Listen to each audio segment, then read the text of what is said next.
So this columnist slash writer that I admire very much named Dan Savage has a new project going on called the It Gets Better Project.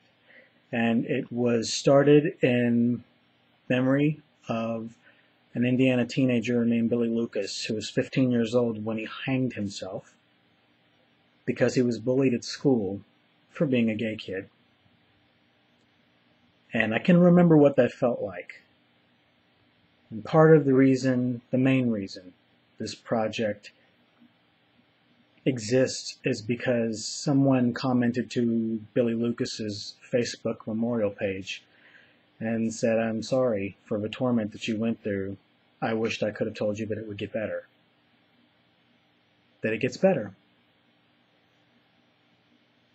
And I feel the same exact way. But I can't tell him that because he made his choice. So what I'm hoping for is that some other teenager who went through something similar, who's being bullied, who is constantly tormented, whether at school or at home or wherever you are, there are things you ought to know. Because nobody tells you some things. Nobody tells you sometimes the things you really need to know the most. And more than just it gets better, you should know what the rewards are for sticking it out. You should know what the rewards are for finding your backbone, finding your voice, and being able to look people straight in the face and say, "Fuck you! I didn't ask you to like me in the first place." Because it really comes down to one simple thing.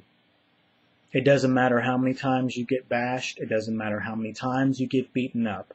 It does not matter how many times you find yourself down. All that matters is that you have it in you to stand back up. I have been physically and verbally harassed when I was much, much younger. I came out when I was 15 years old in Alabama, of all places.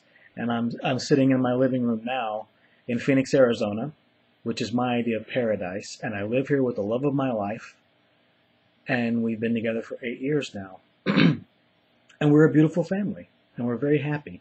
And we're constantly surrounded by amazing, wonderful, and loving people. Be they friends, family, and the other assorted band of ragamuffins that we've made a family out of. And if I had been told this would be my life when I was a teenager, I would never have believed it. Because I was a teenager that suffered from depression,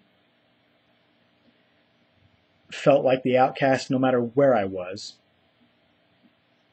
and for a time was institutionalized because I attempted suicide myself. I've been a substance abuser, and I have done all manner of things to completely screw my life up. But I never thought that it would get better.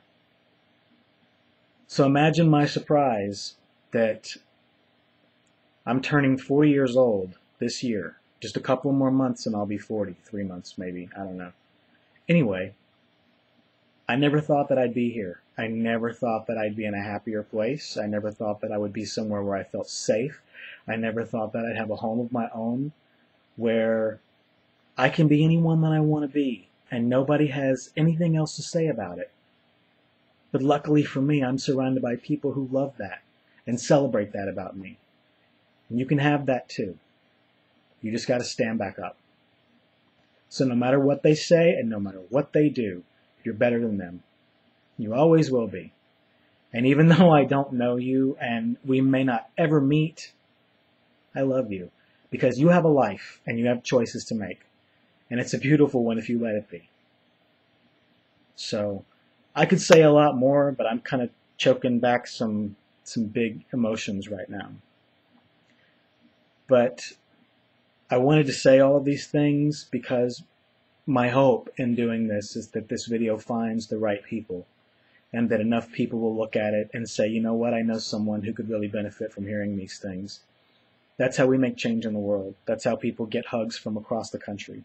And that's how we're able to heal a bunch of hurt. And somebody's got to.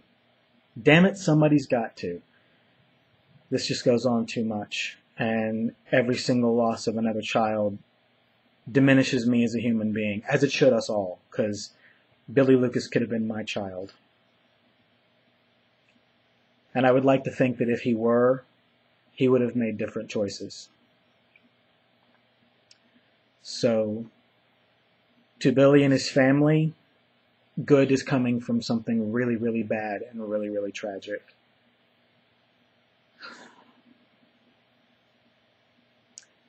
Because people are willing to do for him what he wouldn't and couldn't do for himself.